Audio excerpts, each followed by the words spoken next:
Hi, this is Joe from Vanta. In today's digital world, compliance regulations are changing constantly, and earning customer trust has never mattered more.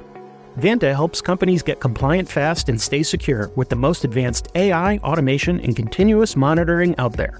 So whether you're a startup going for your first SOC 2 or ISO 27001, or a growing enterprise managing vendor risk, Vanta makes it quick, easy, and scalable.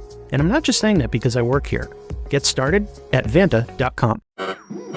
We interrupt this program to bring you an important Wayfair message. Wayfair's got style tips for every home. This is Styles McKenzie helping you make those rooms sing. Today's style tip. When it comes to making a statement, treat bold patterns like neutrals. Go wild, like an untamed animal print area rug under a rustic farmhouse table from Wayfair.com. Arr, fierce. This has been your Wayfair style tip to keep those interiors superior. Wayfair, every style, every home.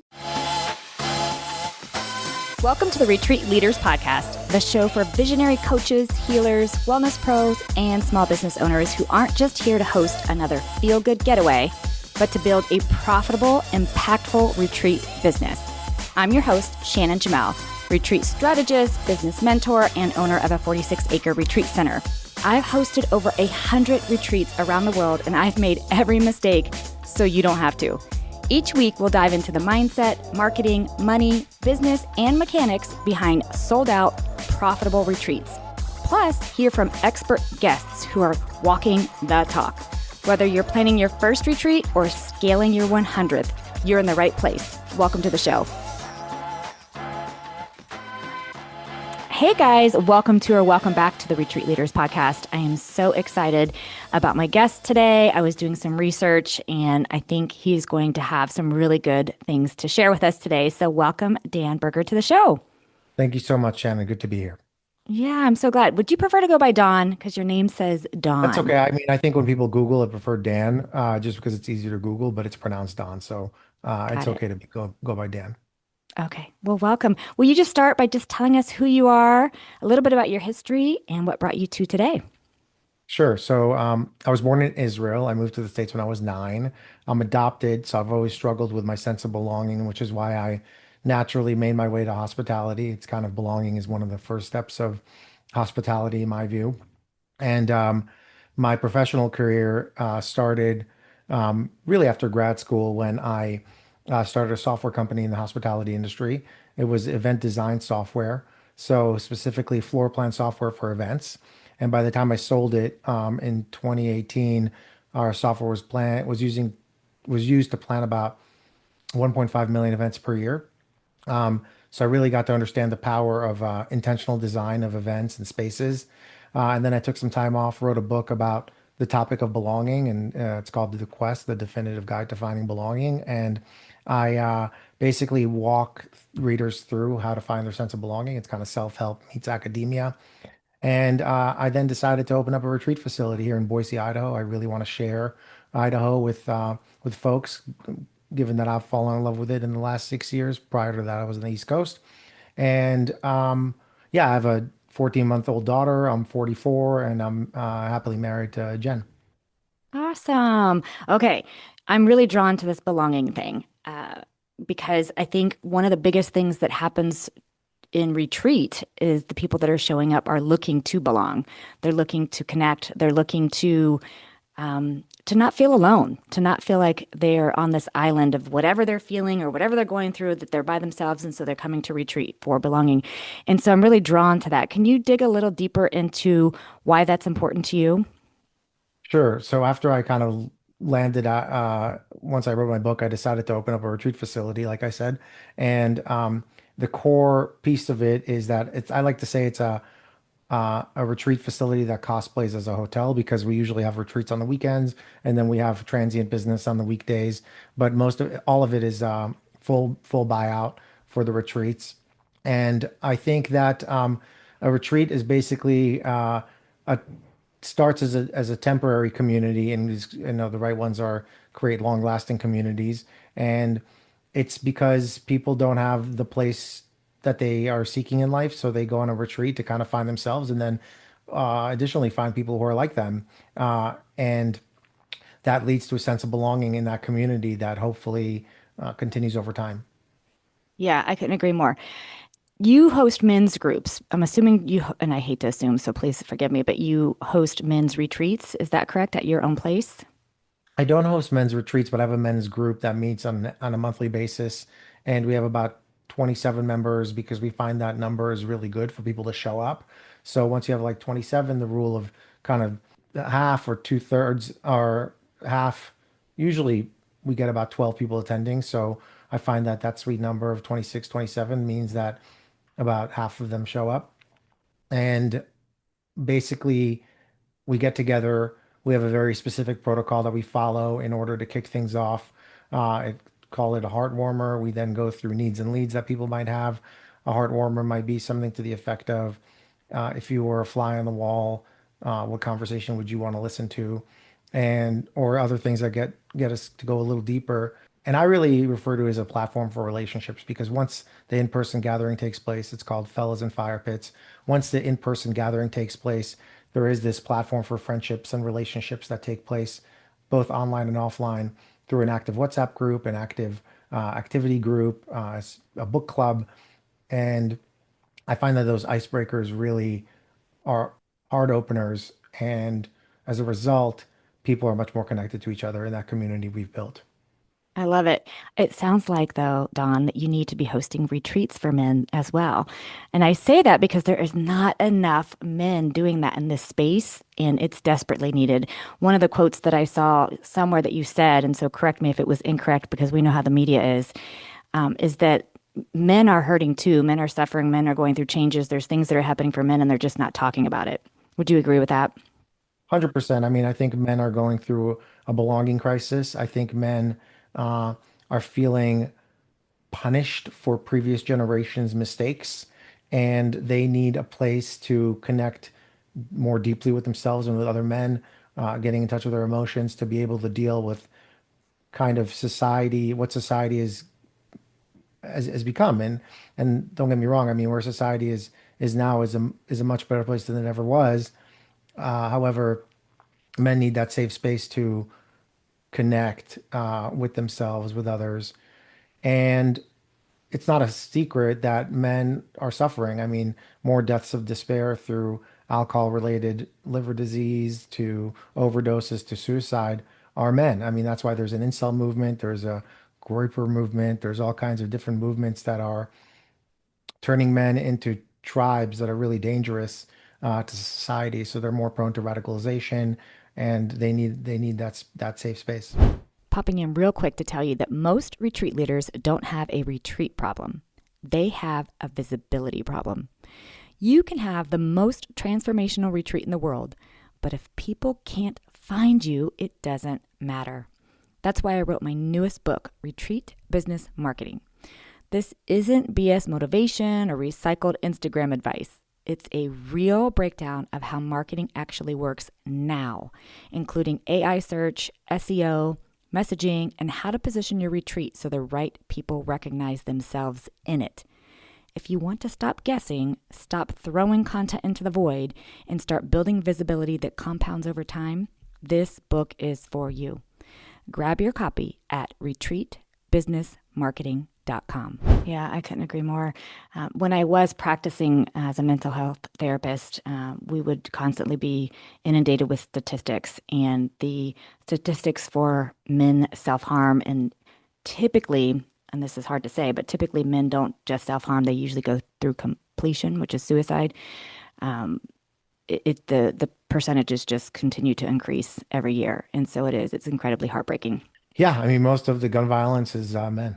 So, and most Yeah. suicides are men. And Yeah. it's really a crisis um, that is not given enough attention. And I think the solution is helping men find their sense of belonging. And I think retreats do that.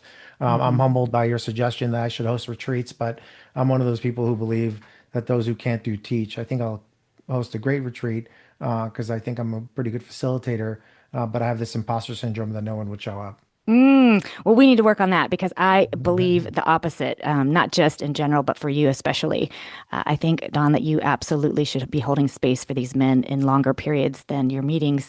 And mainly because, as you know, having a retreat center and just being in the hospitality industry, being removed from your everyday, we'll call it identity, but it chores, lists, asks, things that are needed from you, just being removed from that space for a longer period of time really does allow you to get deeper. It's when you can finally put the mask down. It's when you can put the fake identity down. You can set it all down and you can really dig into the nitty gritty of it. And although I still think, of course, your men's groups are beautiful and amazing, when you can really dig in deeper is when it can be stretched over a few days. So I would love to see you do that. And I know that you would be fantastic at it. Thank Being you. in the hospitality and the industry that you've come from, you've mentioned belonging a few times. You know how much I love that. Talk to us about some things that someone would find in your book that they could apply in the retreat space when it comes to belonging. That, by the way, you could also apply when you host your first retreat. Yeah, so I talk about two different frameworks that I think are helpful for individuals seeking belonging and that are pretty good tools for facilitators. The first one is what I call the belonging tank, and it's basically all the different activities that give you a sense of belonging. So it might be spending time with your family, it might be catching up with friends, it might even be parasocial bonds with fictional characters, it might be connecting with old photos, old mementos. It could be these micro interactions with strangers. It can be as little as flying a flag because it is a form of self-esteem or signaling. It can even be contemplative practices where you connect with the universe and the awe of it or your higher power. And finally, it can be group membership, whether it's part of a group or whether it's an event or a festival or a religious ceremony. So there are many, many activities we partake in that give us a sense of belonging. The average person has about 7 to 8, and the kind of range is 2 to 17. And mine, being what I call an eager belonger, has a lot more than perhaps reluctant belongers. And the second framework is identifying these personas. And there are 4 personas: the eager belongers, who I call chimpanzees. Those are the folks who just have a high, uh, who have attachment, strong attachment, and a high need to belong. Then there are the meerkats, and they are the anxious belongers. They have low attachment and a high need to belong. And you can envision those animals as I'm speaking about them. You then have the snow leopards, which are reluctant belongers with attachment issues and a low need to belong. And finally, you have the wolves that have a strong attachment and a low need to belong. And I think about that both as a wolf pack where you can do things together, or a lone wolf where you can do things on your own. So those are the two frameworks that I think are helpful for retreat organizers, because you can figure out what the belonging personas in the room are and create a space that's safe for those people. I love that. I love that so much. And so you explain those two frameworks in your book, which I saw is available on Amazon. And I think you mentioned that you might have something for our listeners when it comes to your book.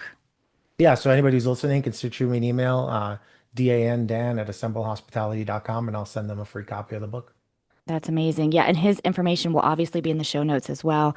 So you mentioned for the average person, there's 7 to 8 areas of ways that we belong, which, by the way, made me think of like the season we're in, football, right? You mentioned putting a flag up, and I think that's a great example of that, right? So people might fly their football flag. And when somebody When else I go sees to it, a game. yeah, it's immediately like, oh, you follow the Texans or whatever it is. And so I can totally see what you're saying. Does that change by sex? I'm curious. 7 to 8, is it average for just across the species? Or do you find that there's women have more or men have more, or it's just across the board? I don't know, but one sense of belonging that men actually get is through seeking partners that they consider good looking. Mm-hmm. And the research shows this because men tend to hold looks in high regard, and they see that as a signaling mechanism that they are highly interesting, or for lack of a better word. Um, so that's one difference. But other than that, I'm not sure of any other differences. Yeah, no, that makes sense. So across the board, as humans, we kind of fall in the same sphere. The only difference is men put probably a little bit more weight in the looks category than maybe women do. And so, okay, no, that's an honest differentiator. I can say that word. Yeah, So, you said it.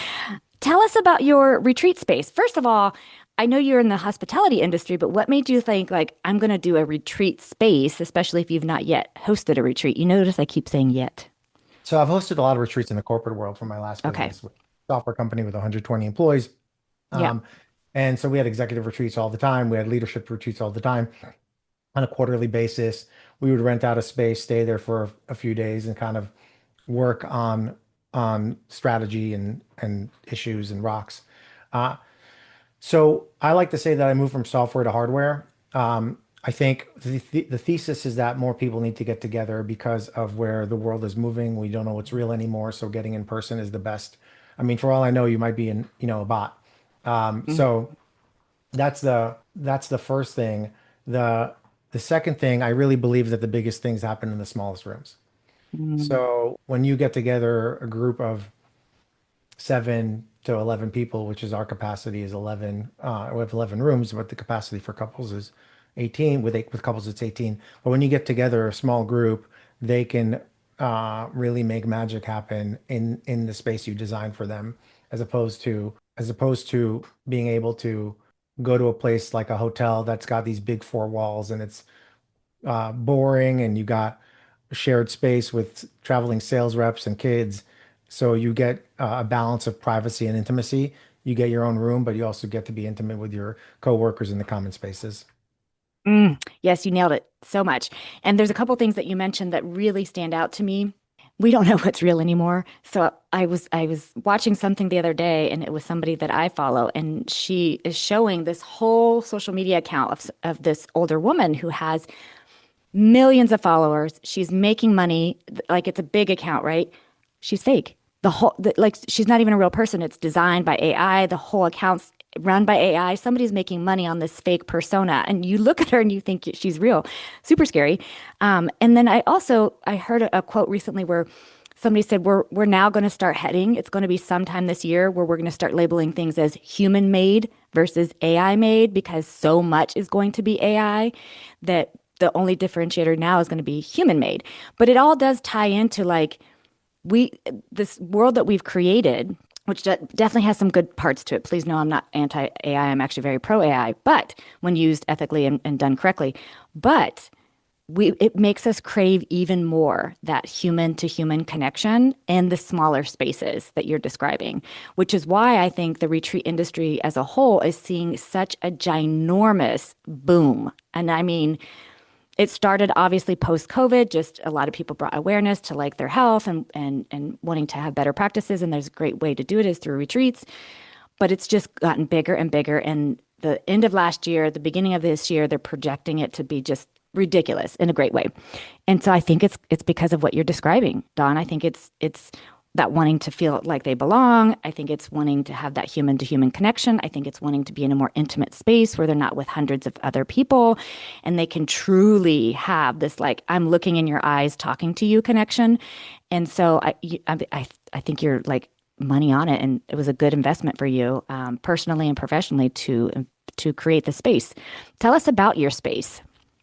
Sure. So the space is called Assemble Boise. It's in the heart of Boise, Idaho, and there are 11 bedrooms. Four of them are singles, and seven of them are doubles. There is two common spaces and a kitchen. So one common space is a meeting room with whiteboard walls. The other one that can be reconfigured to whatever the retreat organizer wants to do. And the second one is a shared dining or boardroom. And then there's obviously an open kitchen with a big island and whatnot. Each of the rooms is modeled after a famous physicist to inspire those who stay there to think big. And there's different colors, different wallpapers, but they all have the same shared elements: a sitting area, a workstation, and a bathroom. So each one's got its own bathroom en suite. Outdoors, we have a huge outdoors with a hydrotherapy circuit, cold plunge sauna, and 13-person hot tub. There's a gym, there's a fire pit, and there's a huge outdoor kitchen. And like I said, it's in the heart of Boise, really close to downtown. It's in a place called the North End, which is kind of like the Georgetown of Boise. It's 15 minutes from the airport. And we have this concierge service that will set up anything for the retreat organizer that they don't want to do, from food to yoga classes to airport pickups. Okay, for you retreat leaders out there that are looking for really cool spaces, you have to check it out. His information is in the show notes. I was looking through it. And two things that I think are important to retreat leaders, Don nails with his location. One is just everything he described, the amenities of it, the setup of it, the private rooms with private bathrooms, like all of that.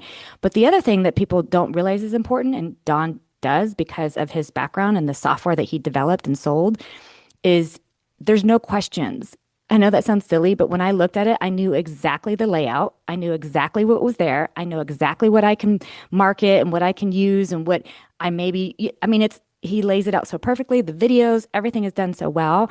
And for some people, they might be like, big deal, Shannon. It's a big deal. So Don, kudos to you because that's exactly what you want so that retreat leaders can easily look at that and go, yep, I'm ready to book versus not being sure about how the space is set up. So it's awesome. I think you might even have a little discount for anybody who wants to book your space. That's right. So for people who book 2 nights, we'll give them the third night for free. And Awesome. generally speaking, that'll be about $4,000 for the whole space, which is quite affordable given kind of what people charge for retreats. And so you charge, $2, $3,000 for 10 people. That's $20,000 right there. So excuse me, if you charge $2,000 for one person, it's $20,000 if you have 10 people, and then the retreat organizer. So it Yeah. can be highly profitable from a margin perspective for retreat organizers. And yeah, I mean, the the really cool thing about this space is that not only is it the largest Airbnb in Boise, but it's an Airbnb met with hotel amenities. So soundproof walls, blackout shades, super high tech.